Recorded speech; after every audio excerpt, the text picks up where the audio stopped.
తాకట్లో ఉన్న మీ బంగారాన్ని విడిపించి ఆ రోజు ఆన్లైన్ రేటుకి కొంటాం. Sharma gold company. నమస్కారం, సుమన్ టీవీకి స్వాగతం. నేను మానస. ఈరోజు మనతో పాటు ఉన్నారు ప్రముఖ ఆధ్యాత్మికవేత్త. 2009 నుంచి 30,000కు పైగా జాతకాలను పరిశీలించి 2013 నుంచి వేల సంఖ్యలో పితృదోష నివారణ కార్యక్రమాలు నిర్వహించి దిశానిర్దేశనం చేసినటువంటి వ్యక్తి బ్రహ్మశ్రీ నందిబట్ల శ్రీహరి శర్మ గారు మనతో పాటు ఉన్నారు. వారితో మాట్లాడదాం. గురుగారు నమస్కారం అండి. వాగర్థావివ సంపృక్తౌ వాగర్థ ప్రతిపత్తయే జగతః పితరౌ వందే పార్వతీ పరమేశ్వరౌ ఆదిత్యాయ చ సోమాయ మంగళాయ బుధాయ చ గురుశుక్రశనిభ్యశ్చ రాహవే కేతవే నమః. శృంగేరి జగద్గురు పీఠాధిపతులకి, కంచి పీఠాధిపతులకి నమస్కారములు తెలియజేసుకుంటూ కార్యక్రమాన్ని ప్రారంభిద్దాం. గురుగారు, ఇప్పుడు సెప్టెంబర్ 21 అందరూ కూడా భాద్రపద మాసంలో అమావాస్య రోజు పెద్దరామాస, పెద్దల అమావాస్య అని కూడా అంటూ ఉంటారు. పితృ కార్యక్రమాలు నిర్వహిస్తూ ఉంటారని చెప్తున్నారు. నిజానికి ఈ భాద్రపద మాసంలో వచ్చే అమావాస్యని పెద్దల అమావాస్య అని ఎందుకన్నారు? ఈ రోజే పెద్దలకు సంబంధించినటువంటి శ్రాద్ధ కర్మలు నిర్వహించడానికి గల కారణం ఏంటి? ఇది మనకు ప్రధానంగా మహాభారత యుద్ధ అనంతరం వచ్చేటువంటి సంఘటన ద్వారా మనకు వ్యాప్తిలోకి వచ్చింది. కర్ణుడు వీరమరణం పొందిన తర్వాత, స్వర్గానికి ఏగిన తర్వాత, అప్పుడు తనకి ఎటు చూసినప్పటికీ కూడాను రత్నమయ భూషితములతో కూడుకున్నటువంటి వస్తువులే కనిపించాయి. కానీ భోజన పదార్థాలు ఏవి కనిపించకపోగా అప్పుడు ఇంద్రుడిని అడిగాడు, ఏంటి కారణము? నాకు ఎటువైపు చూసినా అన్నము దొరకట్లేదు అని అంటే, బ్రతికుండంగా నీవు ఇటువంటి రత్నమణిమాణిక్యాదుల్ని నీవు దానం చేసావు, కానీ ఏనాడు కూడా నీవు అన్నదానం చేయలేదు అని చెప్పి, అంతటా ఈ ఇంద్రుని యొక్క సూచన మేరకు యముడి యొక్క అనుమతితో భూలోకానికి చేరుకొని, అప్పుడు భూరిగా అంటే ప్రపంచవ్యాప్తముగా అన్నదాన కార్యక్రమాలన్నీ కూడా విశేషంగా ఒక పక్షం రోజుల పాటు చేశారు. ఈ యొక్క పక్షము రోజుల పాటు అన్నదానం చేసినటువంటి కారణాన్ని పురస్కరించుకొని ఆ రోజు దారభ్యత అవి పితృపక్షాలుగా ఏర్పడ్డాయి. తదనంతరం అందరూ కూడా గతించిన వాళ్ళ యొక్క పేరు మీద ఈ యొక్క పితృపక్షాలలో అనగా భాద్రపద మాస కృష్ణపక్ష పాడ్యం నుంచి అమావాస్య వరకు ఈ యొక్క పితృపక్షాలు, మహాలయ అమావాస్య తిథులు, మహాలయ తిథులు లేదా పెత్తరామాస్య, పెద్దవాళ్ళ తిథులు అనేటువంటి నామము రూపాంతరాలు చెంది ఆ రోజు నుంచి చనిపోయిన వారందరికీ కూడా ఏ తిథిలో చనిపోతారో తెలియదు. కాబట్టి ఈ 15 రోజుల్లో వారి శక్త్యానుసారము అందరూ కూడా ఈ యొక్క సంబంధించినటువంటి పిండ ప్రదాన తర్పణాది కార్యక్రమాలు ఆచరించడం, స్వయం పాక దానములు ఇవ్వడం. అయితే ప్రధానంగా చాలామంది ఆచరించేటువంటిది మాత్రం మహాలయ అమావాస్య, భాద్రపద అమావాస్య అని చెప్పుకునే రోజున మనం ఆచరిస్తున్నాం. ఆదివారం సెప్టెంబర్ 21వ తారీఖు అయింది. ఆ రోజున అందరూ కూడా పెద్దల యొక్క అనుగ్రహాన్ని సంపాదించుకోవాలి. ఎందుకనంటేనమ్మా, మనం ఈ రోజున 5,000 మన నోట్లోకి పోతున్నాయి అనంటే దాని అర్థము మన పూర్వీకులు చేసినటువంటి పుణ్యదాన ఫలితం. కాబట్టి అందరూ కూడా పెద్దలు అనుగ్రహం కోసం ఈ రోజున తమ యొక్క తల్లిదండ్రుల, తాత ముత్తాతల పేరు మీద తర్పణాది కార్యక్రమాలు, పిండ ప్రదాన కార్యక్రమాలు, స్వయం పాక దానములు అనేటువంటివి ఈ రోజున చక్కగా చేసినట్లయితే దేవతాశక్తి కంటే కూడా పితృదేవత యొక్క అనుగ్రహం వలన మన యొక్క సంకల్పాలన్నీ కూడా అచిరకాలంలో నెరవేరుతాయి. ఈ రోజున మనం చక్కగా ఈ దేవుని పూజించడం వల్ల మనకి దేవత అనుగ్రహించిందంటే దేవత అనుగ్రహించదు, పితృదేవతలు అనుగ్రహించి దేవతల రూపంలో మనకు వరాల ప్రసాదం అనేటువంటిది మనకు కలుగుతుందని చెప్పవచ్చు. గురుగారు, అందరూ పితృకర్మలు ఈ మహాలయ పక్షాల్లో చేయాలి అంటున్నారు. మరి కుటుంబంలో అంటే ఎవరు చేస్తే మంచిది? నిజానికి ఎవరు చేయాలి? కుటుంబంలో కొంతమంది చూసుకున్నట్లయితే అసలు పుత్ర సంతానమే ఉండదు, అందరు అమ్మాయిలే ఉంటారు. మరి అలాంటి పక్షంలో ఎవరు చేయాలి? అంటే ఒక కుటుంబంలో 4-5 సంతానం మగపిల్లలు ఉంటారు. చాలా మంది ఏంటంటే తల్లిదండ్రుల కోసం పెద్దవాడు చేస్తే సరిపోతుంది, మిగతా 4 చేయకపోయినా పర్వాలేదంటారు. కానీ తల్లిదండ్రులు అందరినీ సమానంగా పెంచుతారు. నాకు పెద్దవాడే పిండ ప్రదానం చేస్తారని చెప్పి పెద్దవాడికే ఆస్తులన్నీ ఇవ్వడం, పెద్దవాడినే గొప్పగా చూడడం కాదు కదా. కడుపున పుట్టిన సంతానం అందరినీ కూడా ఒకే రకంగా చూస్తారు. కాబట్టి ఇక్కడ ధర్మం ఏం చెప్పబడుతుందనంటే, మనము సంతానముగా జన్మించినప్పుడు ఆ పెద్దల యొక్క ఆకలి దప్పులు తీర్చడం కోసమై పుట్టిన ప్రతి సంతానము కూడా పెద్దవాళ్ల పేరు మీద ఈ రోజున అనగా సెప్టెంబర్ 21వ తారీఖు మహాలయ అమావాస్య రోజున పిండ ప్రదాన కార్యక్రమం, తర్పణాది కార్యక్రమాలు, స్వయం పాక దానములు ఖచ్చితంగా చేసి తీరాలి. కొంతమంది స్వయం పాకం ఇస్తూ ఉంటుంటారు, అవును. కొంతమంది తర్పణాది కార్యక్రమాల వరకే చేస్తుంటారు. అది ఎవరి శక్తి అనుసారం అది. ఇప్పుడు మీరు అడిగినటువంటి ప్రశ్న, చాలామందికి సంతానం ఉండదు, తదనంతరం ఎవరు చేయాలి? అవును. వాళ్ళ పేరు మీద అన్నదమ్ములో, స్నేహితులో, అన్నదమ్ముల పిల్లలో సంతానం లేని వాళ్ళ పేరు మీద చేయవచ్చు. కొంతమంది ఆడవాళ్ళే సంతానం ఉంటారు. అవును. అటువంటప్పుడు ఇప్పుడు చాలామందికి ఆడవాళ్ళ సంతానం ఉండి చేయలేరు, అల్లుళ్ళు అయితే చేయాలి. ఉమ్. కానీ ప్రస్తుతం ఉన్న కాలంలో అల్లుళ్ళు కూడా చేయడానికి ఇష్టపడట్లేరు, అన్నదమ్ములు ఎవరు చేయడానికి ఇష్టపడట్లేరు. అటువంటి ఏంటంటే కర్తగా పెట్టుకొని, బ్రాహ్మణులను కర్తగా పెట్టి ఈ యొక్క తర్పణాది కార్యక్రమాలు అనేటివి చేయాలి. కొంతమందికి ఏంటంటే అనారోగ్య సమస్యలు ఉంటుంటాయి, కొంతమంది దూర ప్రాంతాల్లో ఉంటుంటారు, కొంతమంది విదేశాల్లో ఉంటుంటారు. అటువంటి వాళ్ళు కర్మభూమి అనేటి భారతావనిలో మన తల్లిదండ్రులు పుట్టి చనిపోయారు కాబట్టి ఇక్కడే చేస్తే విశేషమైన ఫలితం దక్కుతుంది. కానీ మనమేమో విదేశాల్లో ఉన్నాం, లేదా మనమేమో తల్లిదండ్రులకు చేసుకోలేని అనారోగ్య పరిస్థితుల్లో ఉన్నాం. కొంతమంది సంబంధించినటువంటి బిజీ స్కెడ్యూల్ వల్ల చేయలేకపోతారు. అటువంటి వాళ్ళు ఏంటంటే బ్రాహ్మణుణ్ణి కర్తగా పెట్టి చేయించుకోవచ్చు. దీన్ని దృష్టిలో పెట్టుకుని సెప్టెంబర్ 21వ తారీఖు రోజున మన పీఠం ఆధ్వర్యంలో బ్రాహ్మణులని కర్తగా పెట్టి తండ్రి వైపు 3 తరాలు, తల్లి వైపు 3 తరాల్లో మరణించిన వారి యొక్క ఆత్మతృప్తి కోసం ఈ యొక్క పిండ ప్రదాన కార్యక్రమం మరియు తర్పణాది కార్యక్రమాలు అనేటువంటివి విశేషంగా శాస్త్రీయబద్ధంగా చేయించడం జరుగుతుంది. జరిపించినటువంటి కార్యక్రమాన్ని వీడియో రూపంలో తిరిగి వాళ్ళకి కార్యక్రమం అయిన తర్వాత పంపించడం జరుగుతుంది. కాబట్టి అవకాశం ఉన్న వాళ్ళు 20వ తారీఖు లోపల మీ యొక్క సంబంధించినటువంటి తల్లిదండ్రుల వైపు 3 తరాలు పేర్లని ఇవ్వవచ్చు. ఎవరు మాకు చాలా మటుకు సరిగ్గా తెలియదన్నప్పుడు వాటికి ఒక మంత్రం ఉంటుంది. ఆ మంత్రం ద్వారా అందరికీ సర్వే సర్వత్రా పిండ ప్రదానం చేసిన, తర్పణం చేసినటువంటి పుణ్య ఫలితం దక్కుతుంది. కొంతమంది శక్తి లేని వాళ్ళు ఉంటారు, ఇటువంటి కార్యక్రమాన్ని నిర్వహించుకోలేని శక్తి లేని వాళ్ళు కూడా ఉంటారు. అటువంటి వాళ్ళు స్వయం పాకదాన రూపంలో ఎవరైనా కానీ సహాయ సహకారాలు మన పీఠానికి అందించవచ్చు.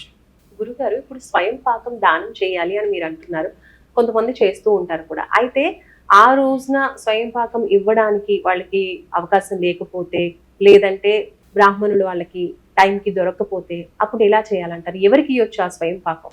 స్వయం పాక దానము అనేటువంటిది సాధారణంగా పూర్వకాలం నుంచి వస్తున్నటువంటి ఆచారం. బ్రాహ్మణులకి అందించాలి. ఎందుకనంటే మంత్రము చేసి ఈ పిండ ప్రదాన కార్యక్రమం, తర్పణాది కార్యక్రమాలు చేసినటువంటి వ్యక్తి వాళ్ళ ఇంట్లోనే భోజనం చేసుకునే అలవాటు ఉంటుంది కాబట్టి, ఎక్కడ కూడా భోజనం చెయ్యరు కాబట్టి బ్రాహ్మణులకి స్వయం పాకం అనేటువంటిది ఇవ్వాలి. స్వయం పాకం బ్రాహ్మణులు లభించినటువంటి పక్షంలో మన ఇంటికి వచ్చేటువంటి హరిదాసులు ఉంటారు కదా, వాళ్ళకైనా ఇవ్వవచ్చు. లేదు అనాథ శరణాలయంలో కానీ, వృద్ధాశ్రమంలో కానీ మీ యొక్క శక్తి కొలది అన్నదాన కార్యక్రమాలు వాళ్ళ పేరు మీద చేయించవచ్చు. లేదు కాశీ, గయా లాంటి సుప్రసిద్ధ పుణ్యక్షేత్రాలు ఉంటాయి మన దగ్గరలో ఉన్నటువంటి సుప్రసిద్ధ పుణ్యక్షేత్రాలు, శైవ క్షేత్రాలు, విష్ణు క్షేత్రాలు ఉంటాయి. అక్కడ సత్రములలో జరిగేటువంటి అన్నదాన కార్యక్రమంలో మీ వంతు సహాయ సహకారాలుగా అన్నదాన కార్యక్రమం ఎవరి పేరు మీద అయితే చేయాలనుకున్నారో వారి పేరు మీద అన్నదాన కార్యక్రమం చేయవచ్చు. ఇప్పుడు సూర్యగ్రహణం కూడా సెప్టెంబర్ 21నే అంటున్నారు.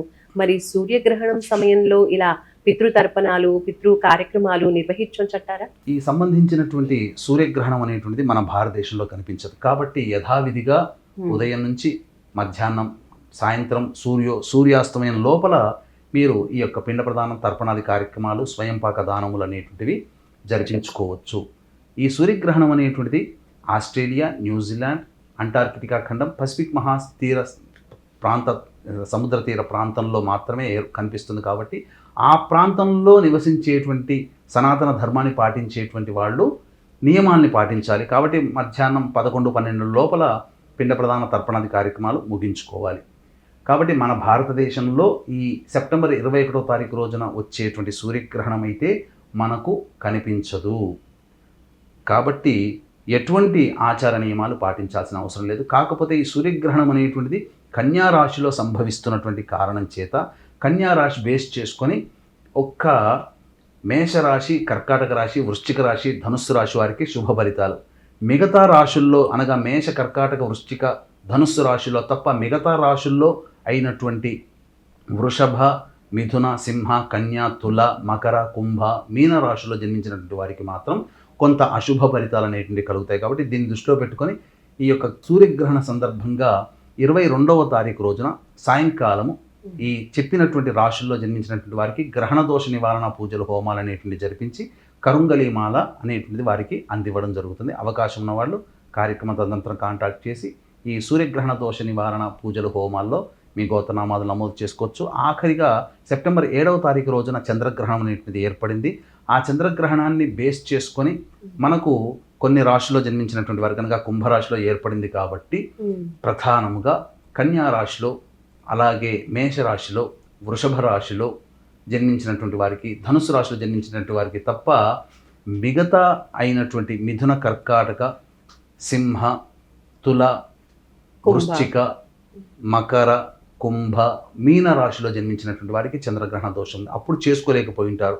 కాబట్టి గ్రహణం ఏ నక్షత్రంలో వస్తుందో ఆ నక్షత్రం ఏర్పడినటువంటి మళ్ళీ తిరిగి వచ్చే నెలలో ఆ నక్షత్రం వచ్చే లోపల గ్రహణ దోష నివారణ చేసుకోమని మనకు ధర్మశాస్త్రం చెప్పబడి ఉంది. కాబట్టి సర్వే సర్వత్రా ఈసారి సూర్యగ్రహణం చంద్రగ్రహణ ప్రభావము 12 రాశుల మీద కూడా ఉంది. కాబట్టి అవకాశం ఉంటే, దైవానుగ్రహం పొందే అవకాశం ఉంటే 12 రాశుల్లో జన్మించినటువంటి వారు ఈ సెప్టెంబర్ 22వ తారీఖు రోజున మన పీఠం ఆధ్వర్యంలో జరిగే సూర్య చంద్రగ్రహణ దోష నివారణ పూజలు కార్యక్రమంలో గోతనామాదులు నమోదు చేసుకోవచ్చు. కరుంగలిమాల వాళ్ళకి అందివ్వడం జరుగుతుంది.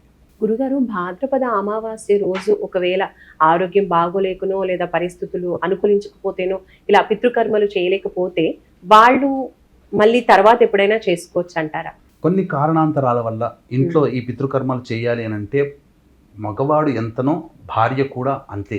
కాబట్టి చేసేటువంటి కుటుంబంలో భార్యకి ఏదైనా కానీ ఋతుమతి కనుక అయినా, అలాగే చేసే వ్యక్తులకి అనారోగ్య సమస్యలు కొన్ని బిజీ షెడ్యూల్లో ఉన్నప్పుడు వాళ్ళు స్వయంగా చేసుకోలేకపోతారు. కాబట్టి అటువంటి వాళ్ళకి సంబంధించి మన పీఠమాధ్వర్యంలో ఎలాగో 21వ తారీఖు ఈ యొక్క పిండ ప్రదాన కార్యక్రమం చేసుకుంటాం. స్వయంగా చేసుకోవాలనేటువంటి కోరిక కూడా వాళ్ళకు ఉంటుంది. కాబట్టి అటువంటి వాళ్ళు ఏం చేయాలంటే ఆశ్వీజ అమావాస్య రోజునైనా కానీ ఈ సంబంధించినటువంటి కార్యక్రమం ఇంట్లో జరిపించుకోవాలి. ఆశ్వీజ అమావాస్య లోపల వాళ్ళ పెద్దవాళ్ళు చనిపోయిన తిథి రోజునైనా కానీ ఆశ్వీజ అమావాస్య లోపలైనా చేసుకోవచ్చు.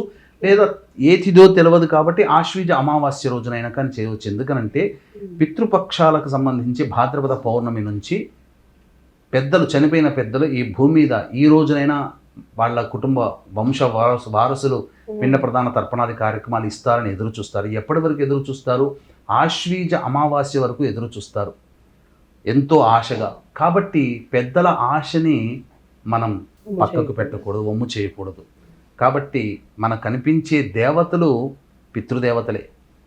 కనిపించని దైవం కోసం ఎంతో పూజలు, ఎంతో ధనాన్ని వెచ్చిస్తాం. కానీ ఈ సంబంధించినటువంటి దేవతని మన వంశ దేవతల్ని మనం ఆరాధించకపోతే దేవతానుగ్రహం కూడా, మనం పూజించే దేవతానుగ్రహం, కులదేవతానుగ్రహం కూడా మనకు లభించదు. కాబట్టి అవకాశం ఉంటే ఆశ్వీజ అమావాస్య వరకైనా కానీ చేసుకోవాలి. ఎందుకనంటే ఆశ్వీజ అమావాస్య రోజున వాళ్ళు తిరిగి వాళ్ళ యొక్క లోకానికి వెళుతారు.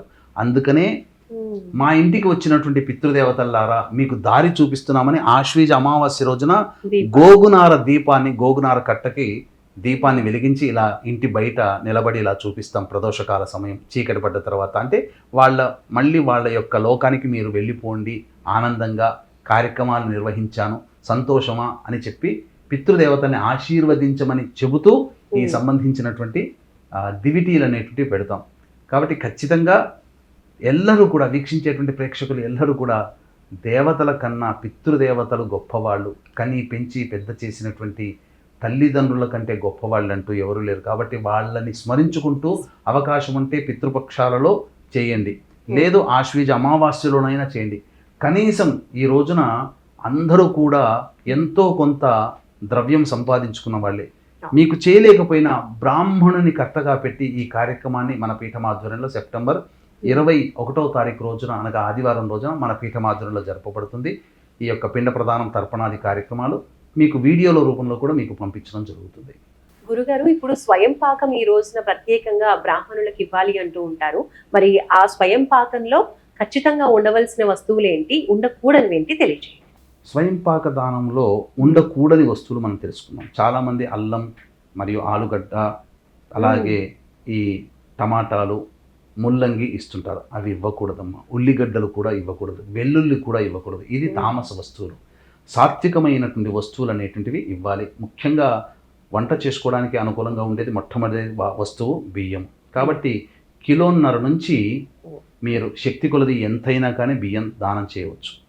ఇక ఆకుకూరలు, పాలకూర, ఇవన్నీ తోటకూర ఇవి ఇవ్వచ్చు.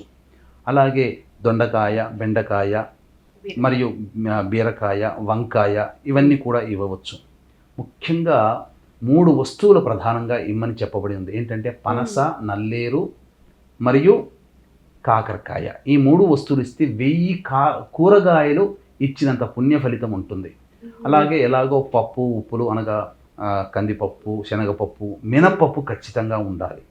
అలాగే తైలము అనగా వాడుకునేటువంటి నూనె, మన వేరుశనగ నూనె కానీ, సన్ఫ్లవర్ ఆయిల్ నూనె కానీ, ఏదైనా కానీ నూనె ఇవ్వవచ్చు. కాబట్టి ఇలాంటి వస్తువులు ఖచ్చితంగా ఉండాలి. ఇవ్వకూడని వస్తువులు చెప్పినా అవి లేకుండా చూసి స్వయం పాక దానము దక్షిణతో సహా బ్రాహ్మడికి దానం ఇవ్వాలి. ఇక చాలామంది ఈ యొక్క భాద్రపద అమావాస్య రోజున తమ పెద్దలకి ఇష్టమైనటువంటి పదార్థముగా మాంసాహారములు అనేటువంటి వండి పెడుతుంటుంటారు.